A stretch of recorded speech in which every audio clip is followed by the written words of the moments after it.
Assalamualaikum warahmatullahi wabarakatuh.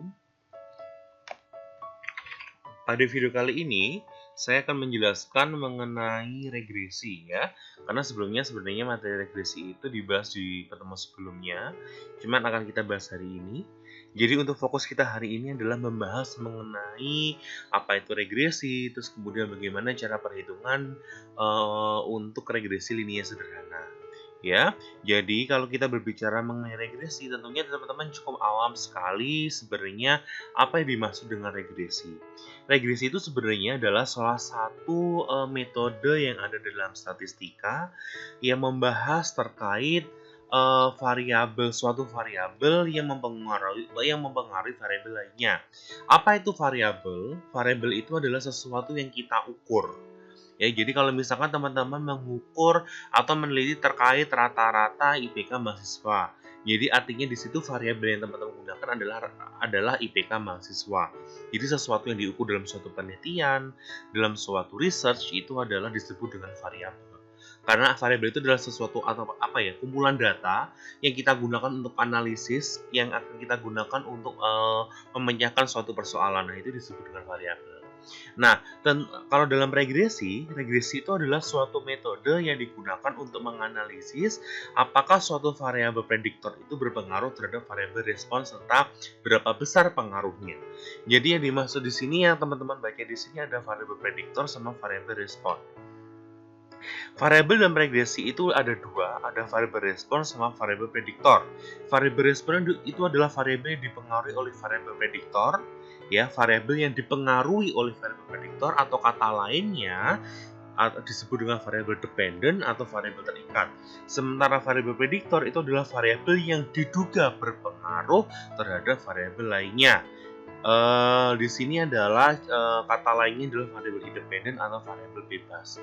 Nah, sebagai contoh sederhananya adalah kalau kita berbicara mengenai IPK mahasiswa itu sangat banyak sekali faktor-faktor yang mempengaruhi, ya kan?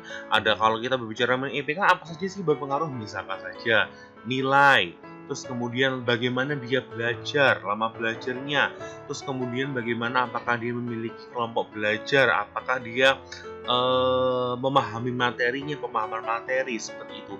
Banyak sekali faktor-faktor yang berpengaruh terhadap IPK mahasiswa.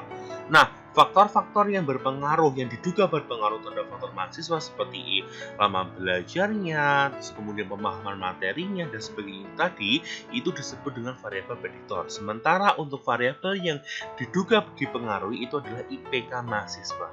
Bisa dipahami ya. Jadi kalau contoh sederhananya tadi, berarti IPK mahasiswa itu adalah variabel respon, sementara variabel prediktornya adalah lama belajar, terus kemudian pemahaman mahasiswa dan sebagainya. Ya, nah terus kemudian regresi itu sendiri sebenarnya ada dua, ada regresi parametrik sama non parametrik. Yang kita pelajari di sini adalah regresi parametrik, yaitu jadi regresi parametrik itu ada regresi linear sederhana sama regresi berganda. Sementara regresi non parametrik itu ada regresi spline, kernel dan sebagainya, banyak sekali untuk bicara mengenai regresi non parametrik.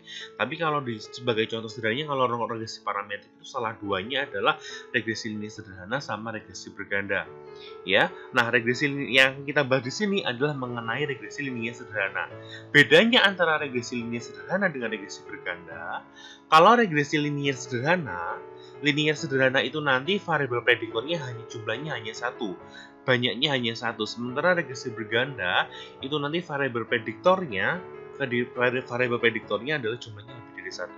Ya, saya ulangi lagi, kalau regresi linear sederhana atau RLS itu nanti variabel prediktornya hanya satu, sementara regresi berganda itu variabel prediktornya lebih dari satu.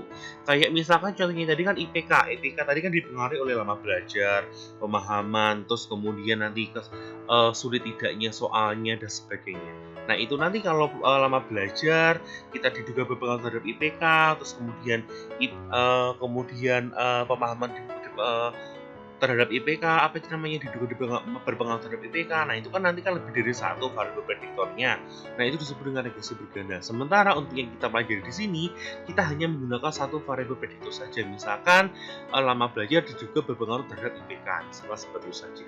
Jadi kita hanya menggunakan satu variabel prediktor saja. Nah, untuk simbolnya, variabel respon itu adalah simbolnya adalah Y. Sementara variabel prediktor itu simbolnya adalah X. Itu adalah biasanya dalam secara bakunya seperti itu ya. Terus kemudian regresi linear sederhana itu secara bentuknya itu dapat kita lihat dapat dalam suatu plot. Di sini adalah ada plot X, ada plot Y. Jadi kalau misalnya kita ingin tahu bagaimana bentuknya, itu adalah seperti kita gambarkan seperti ini ya.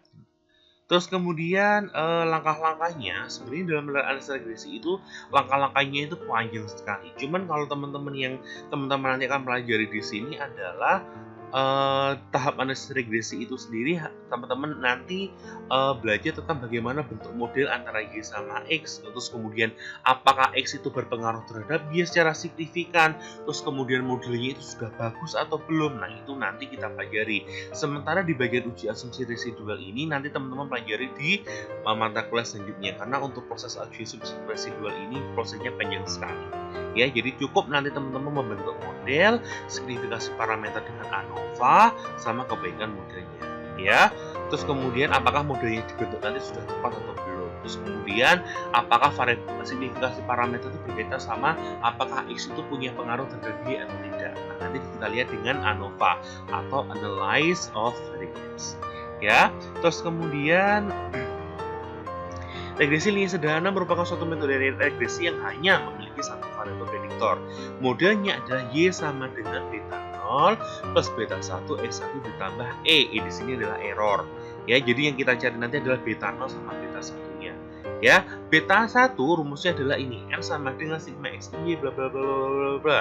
Ya, ini adalah rumusnya. Beta 0 adalah Y bar sama dengan B1 dikali X1 bar. Jadi nanti untuk menghitung beta 0 kita harus mencari beta 1 terlebih dahulu. Ya, ini namanya simbolnya adalah beta. Beta 1 sama beta 0. Ya, ini adalah modelnya. Terus kemudian yang berikutnya adalah langkah selanjutnya adalah signifikasi parameter dengan ANOVA. Bagaimana bentuk ANOVA? ANOVA itu bentuknya seperti ini, ada sumber, ada regresi, ada error total. Yang teman-teman hitung adalah yang ini. Yang saya garisin yang ini ya, yang saya kasih kayak ilustrasi kotak ini. Jadi nilai DF atau degree of freedom, nilai SS atau sum square, MS adalah mean square, F adalah F ya, tetap F di sini. SSR itu berarti nanti sum square regresi, SSE adalah sum square error, SST adalah sum square total. Nah, MS adalah mean square regresi, MSE adalah mean square error. Jadi tergantung dari sininya ya. R di sini regresi, E adalah error, ini adalah total. Untuk mencari F hitung, rumusnya adalah MSR dibagi MSE. Ya, jadi nanti teman-teman yang kotak ini ya, yang ini ya, yang di bawah DF, di bawah kolom DF, kolom SS, MS sama F-nya teman-teman. Ya, untuk mencari SSR bagaimana rumusnya adalah ini.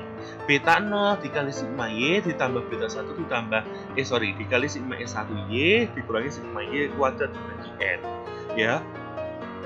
Yang teman-teman perhatikan di sini adalah untuk mencari SSR, teman-teman harus mengetahui nilai beta 0 sama beta 1-nya. Sementara untuk mencari SST, ya rumusnya seperti ini, sigma Y kuadrat dikurangi sigma Y dalam kurung dikuadratkan dibagi N. Untuk mencari SSE, SST dikurangi SSR. Ya.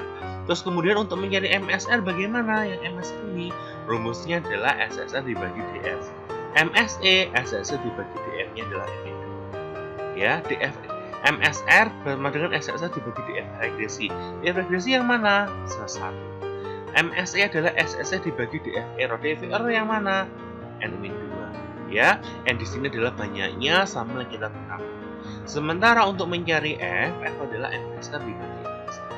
Mungkin ya. Nah, itu adalah proses perhitungannya. Ini adalah bentuk hipotesisnya. H0 beta 1 sama dengan 0. H1 beta 1 tidak sama dengan 0. Alfanya berapa nanti diketahui. Statistik ujinya adalah F hitung. F hitungnya nanti dilihat dari ANOVA-nya. Ya, F hitung yang ini. Terus kemudian dibandingkan sama F tabel, yaitu F alpha, V1, V2, di mana V1 adalah DF regresi, V2 adalah DF error. Ini tadi DF regresi sebesar 1, DF errornya sebesar N-2. Nanti saya tunjukkan juga bagaimana cara mencari nilai F tabelnya. ya. Terus kemudian kesimpulannya, jika F hitung lebih dari F tabel, maka parameter berpengaruh secara signifikan. Artinya jika F hitung nanti lebih dari F tabel, keputusannya adalah kita tolak H0. Kalau kita menolak H0, berarti parameter berpengaruh secara signifikan. Kita kan menolak H0, H0-nya kan sama dengan 0. Kalau sama dengan 0 kan nggak punya pengaruh. Berarti kalau kita menolak H0, kita terima H1. H1 tidak sama dengan 0. Kalau tidak sama dengan 0, berarti dia berpengaruh. Sehingga kalau misalkan perhitungannya F hitung lebih dari F tabel, maka kesimpulannya adalah kita tolak H0 atau kita terima H1, dapat dikatakan bahwa beta 1 ini berpengaruh secara signifikan terhadap X, berpengaruh secara signifikan terhadap Y. Ya, nah ini adalah koefisien determinasi. Ya, kita menggunakan RSI. RSI rumusnya adalah 1 min SSE dibagi SST atau SSE dibagi SST. Jadi kalau misalkan teman-teman menghitung beta 0, beta 1-nya salah, pasti ke belakang juga akan salah semuanya. Jadi jangan sampai salah ya. Nah, model dikatakan bagus ketika nilai R-square-nya itu lebih dari 75%. Ya, sebagai contoh, jika nilai R-square-nya 81,3%, maka 81,3% itu jadi model itu mampu menjelaskan kondisi sebenarnya itu sebesar 81,3%. Sisanya kan 18,7 untuk menuju 100%.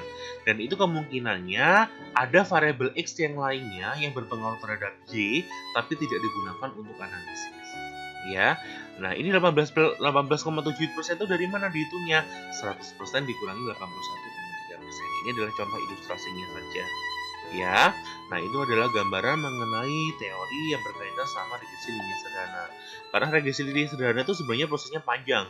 Ya, pertama adalah teman-teman harus uji linearitas, kemudian membentuk model, terus kemudian nanti signifikasi parameter, kemudian nanti ada kebaikan modelnya, kemudian uji substitusi klasik. Cuman untuk sementara teman-teman yang harus melakukan adalah membentuk model saja, signifikasi parameter sama kebaikan model. Untuk linearitas sama uji substitusi klasik dual ya setelah itu nanti saja. Ya, yang penting teman-teman untuk saat ini memahami dulu terkait ini ya, apa namanya ya, sederhananya saja dulu. Oke.